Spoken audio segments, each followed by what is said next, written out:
Section 1557 is the non-discrimination provision of the Affordable Care Act. The Department of Health and Human Services issued its final regulations implementing 1557 effective July 18th. And the regulations prohibit covered entities from discriminating on the basis of sex, including pregnancy, gender identity, and sex stereotyping, disability, age, race, color, and national origin, including with respect to people with limited English proficiencies. Our clients ought to be asking themselves whether they're covered entities. And a covered entity is one that operates a health program or activity that receives federal financial assistance from HHS or is established by Title I of the ACA. So that includes things like hospitals, nursing homes, retail pharmacies, and other similar organizations, as well as insurance carriers that participate in the exchanges.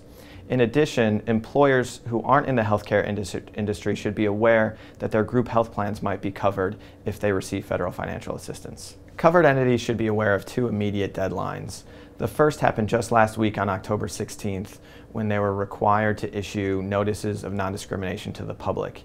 And that's a notice that has to be posted in a conspicuous location where you interact with the public, on your website, and any significant publication or communication.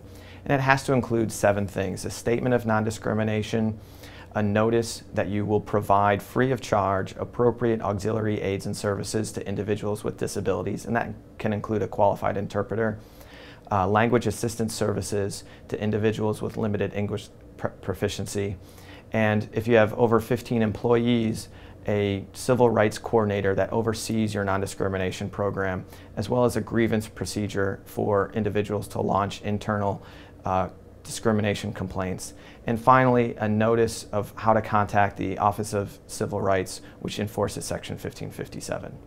In addition, in January, or effective the January 2017 plan year, group health plans have to have any changes to their plan design in effect so as not to discriminate against any of those covered categories going forward. To meet these deadlines, covered entities should work with counsel immediately, if they haven't done so already, to prepare their notice and ensure that they have an appropriate grievance procedure in place to handle any complaints of discrimination. And it's important that once those documents are in place, that you train your workforce, make sure that your frontline workers that are interacting with the public actually know of, for instance, the auxiliary aids and services that you provide, the language assistance services that you have available, so as to head off any issues and complaints in the future. In addition, work with benefits counsel to make sure that your group health plan is compliant with Section 1557.